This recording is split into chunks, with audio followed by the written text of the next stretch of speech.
So Far Cry New Dawn has always been a very mixed game for me personally. I think the game did a good amount of things right, but it also did a lot wrong. In fact, in my Far Cry ranking video last year, I put it dead last. But today we're not here to talk about those things it did wrong just yet, but rather focus on the positives and some of the things I feel the game got right. First and foremost, I think one of the best and most important things this game got right was the character and arc for Joseph Seed. Obviously, Joseph is the main antagonist of Far Cry 5, and a very good one at that. And this technically makes New Dawn the only game to resemble a sequel in terms of story in the Far Cry series. New Dawn is set 17 years after the end of Far Cry 5, and thus Joseph Seed is far older, and he was easily the best part of the story for this game. No question.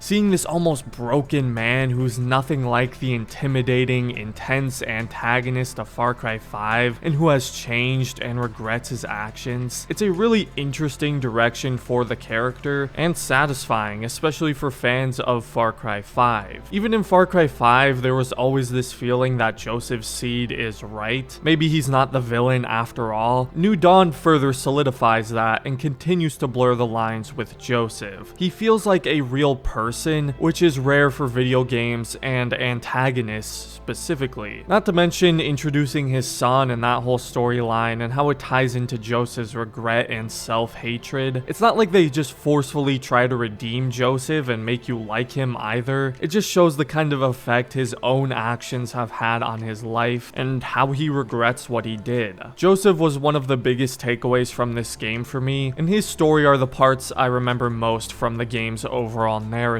I also like what they did with the deputy. Obviously, the ending, regardless of which one you get for Far Cry 5, is very dark and things don't go the deputy's way, which again, kind of goes against what we're used to in video games, where we're the hero who saves everybody and wins in the end. But having the deputy essentially give his life to Joseph and become his most loyal warrior is such a cool twist, and seeing our character from that game now fighting alongside Joseph instead of against him, it's just so interesting. I really like how they incorporated the deputy, especially considering he's a mute blank canvas of a main character. Another element of New Dawn I really like is how they changed Hope County. So again, being a sequel or spin-off to Far Cry 5, New Dawn takes place in the same world as its predecessor. However, this is 17 years later and after the destruction of seemingly everything, so Hope County looks completely different, and I thought they did a great job of making it feel familiar, yet unrecognizable from what it was. Now, the world is significantly smaller than Far Cry 5's open world. It takes place in a small portion of Hope County, but it's a significantly smaller game just generally, so it works for the game, and overall, I really like the design choices. It's very vibrant, lots of bright colors. It feels new while also having that post-apocalyptic vibe to it, where you can see some of the areas, buildings, and landmarks that were in Far Cry 5 that are now shells of their former selves in New Dawn. One of the biggest gameplay changes in New Dawn are the supernatural powers you gain. Now, normally I'm someone who prefers something a little more grounded and realistic in Far Cry. Not that it was ever realistic, but it was grounded to an extent. So adding things like invisibility or a double jump or superpowers basically would normally be a huge turnoff for me in a game like this. But because this is a spin-off, smaller game that borrows a lot from Far Cry 5, I actually quite like the powers. It makes it distinct enough from Far Cry 5 so that it doesn't just feel like a DLC, and it brings a fun new twist to the Far Cry formula. Again, it's not something I would want to see in every Far Cry game from now on, but as a one-time exception in New Dawn,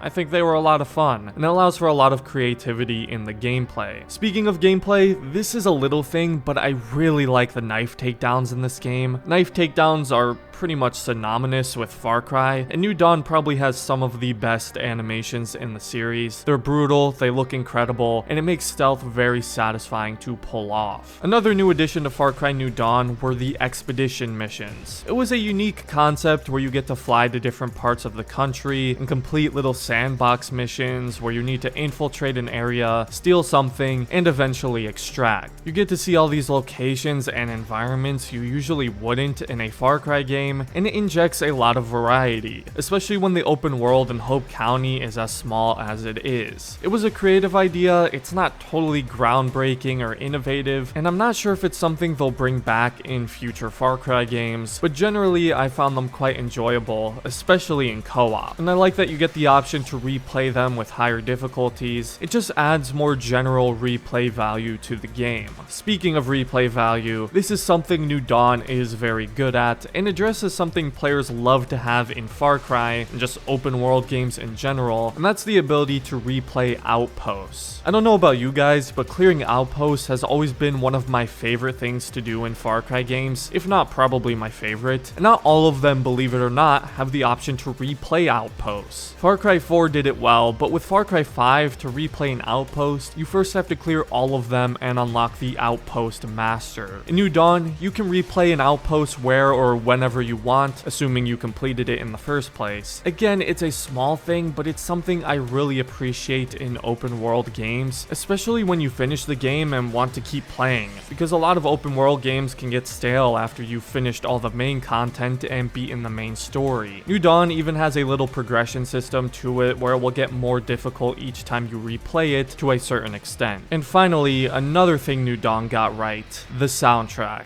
It's pretty much impossible to find a Ubisoft game that doesn't have a good soundtrack. For all their flaws, they know how to find good composers for their games, and New Dawn is no exception. Of course, I don't think it has the most memorable soundtrack in the series, especially when compared to Far Cry 5's, which is a masterpiece of a soundtrack, but New Dawn's is still very good. But that about concludes the main things I feel New Dawn got right. Like I said, it's probably my least favorite game in the series, but I don't hate it by any means. In fact, there's quite a lot to enjoy in the game, but I'll point out some of those issues I have with it in my video on what it did wrong. As always, this is just my opinion. Let me know what you feel New Dawn got right in the comments, and where the game ranks in the series for you. If you enjoyed the video, I'd appreciate it if you considered leaving a like and subscribing to the channel if you're new. Special thank you to my members for supporting me, it really means a lot. And other than that, thanks for watching, and have a great rest of your day, everyone.